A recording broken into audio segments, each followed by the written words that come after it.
नमस्कार बंधु, जय श्री राम। Good morning. मैं सुरेश कुमार प्रजापति महादेव एग्जाम पॉइंट डेगाना से आपका हार्दिक स्वागत करता हूं।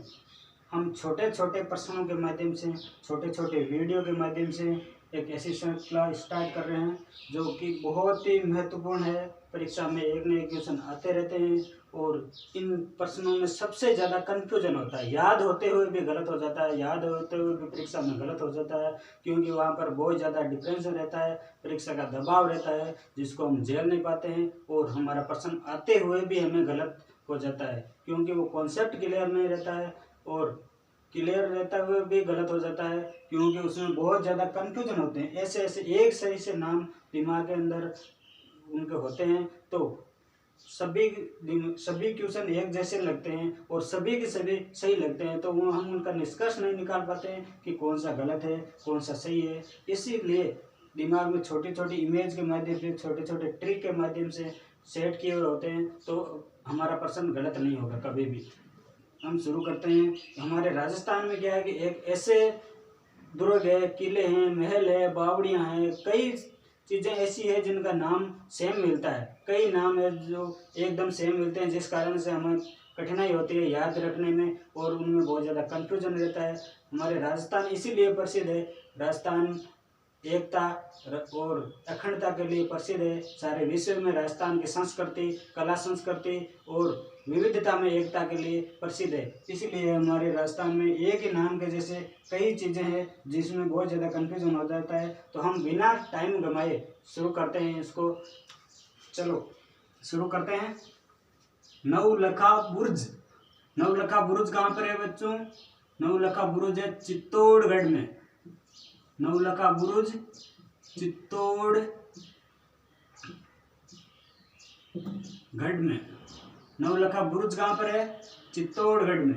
नवलखा भंडार। नवलखा भंडार कहाँ पर है? नवलखा भंडार भी है चित्तौड़गढ़ में। नवलखा भंडार चित्तौड़गढ़ में। फिर देखो नवलखा दरवाजा। छोटी छोटी ट्रिक के माध्यम से हम सरल करने की कोशिश करेंगे। नवलखा दरवाजा, यहाँ पर नाम लिखा, दरवाजा के अंदर पहला नाम है दर, तो इससे हम पकड़ेंगे दरवाजा, नवलखा दरवाजा। और ये रे से पकड़ेंगे रणथंभौर।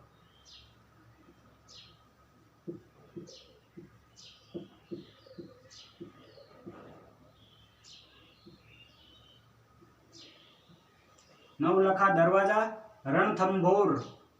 नवलखा दरवाजा रणथंभौर। फिर नवलखा किला। देखो ये की से पकड़ो।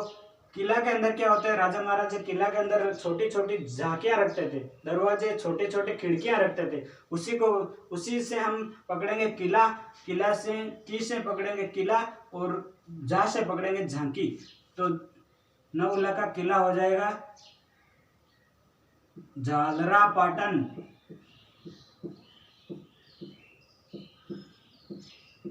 झालरापाटन कहाँ पर है? झालरापाटन, झालरापाटन है झालावाड़ में।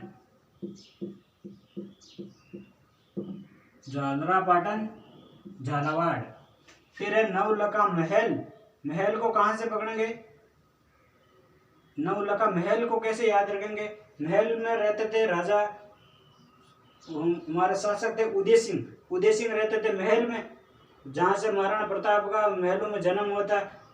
उसके महाराणा प्रताप का जन्म हुआ कटारगढ़। कटारगढ़ में बादल महल, बादल महल में जूना कचेड़ी, वहां से जन्म हुआ। तो नवलखा महल, महल को याद रखेंगे उदय सिंह से। उदय सिंह कहाँ का था? उदय सिंह से याद रखेंगे उदयपुर। उदय सिंह से याद रखेंगे उदयपुर।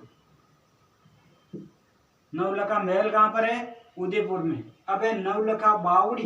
बावड़ी को कैसे याद रखेंगे? नवलखा बावड़ी। बावड़ी कहाँ पर बनती है? जब डूंगर से पानी आता है, सारा डूंगर से पानी आता है तो डूंगर के पास में पानी इकट्ठा हो जाता है, तो उसको नाम दे दिया बावड़ी।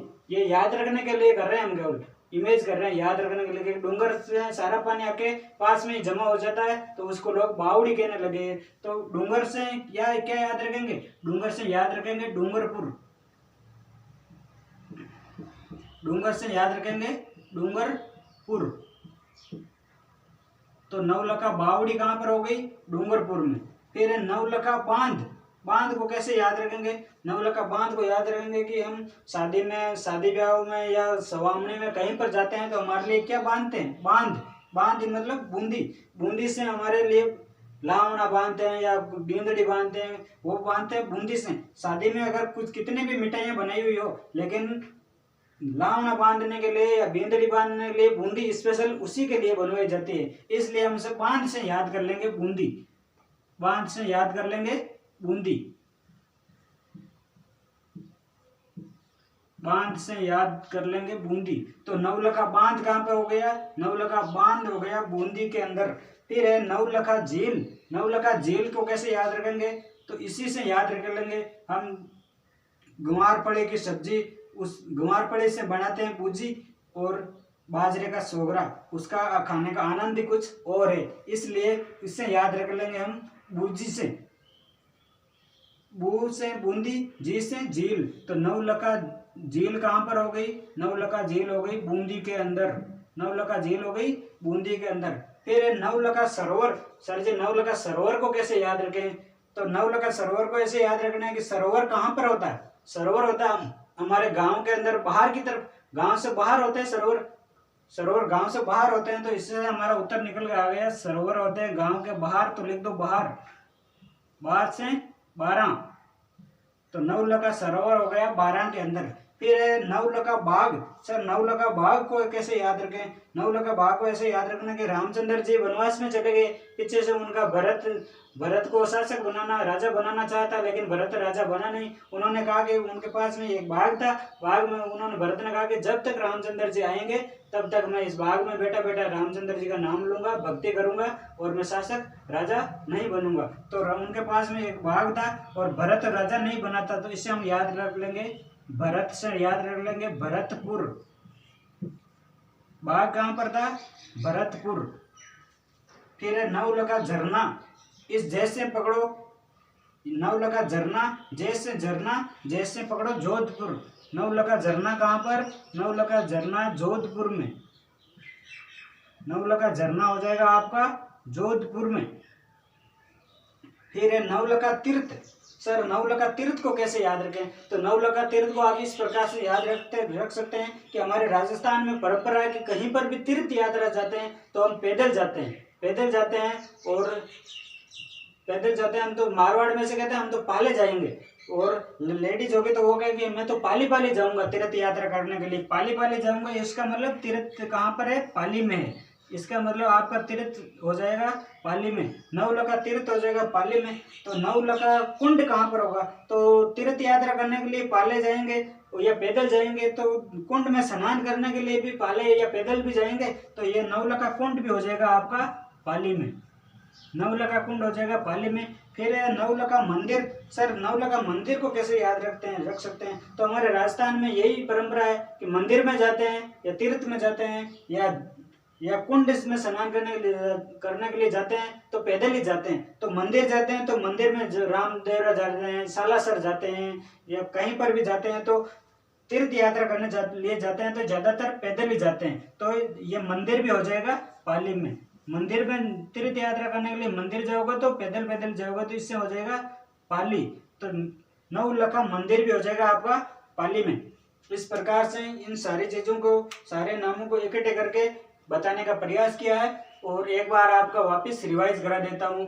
नवलखा बुरुज चित्तौड़गढ़ में, नवलखा भंडार चित्तौड़गढ़ में, नवलखा दरवाजा रणथंभौर में, नवलखा किला झालरापाटन झालावाड़ में, नवलखा महल उदयपुर में, नवलखा बावड़ी डूंगरपुर में, नवलखा बांध बूंदी में, नवलखा झील बूंदी में, नवलखा सरोवर 12 में, नवलखा बाग भरतपुर में, नवलखा झरना जोधपुर में, नवलखा तीर्थ पाली में, नवलखा कुंड पाली में, नवलखा मंदिर पाली में।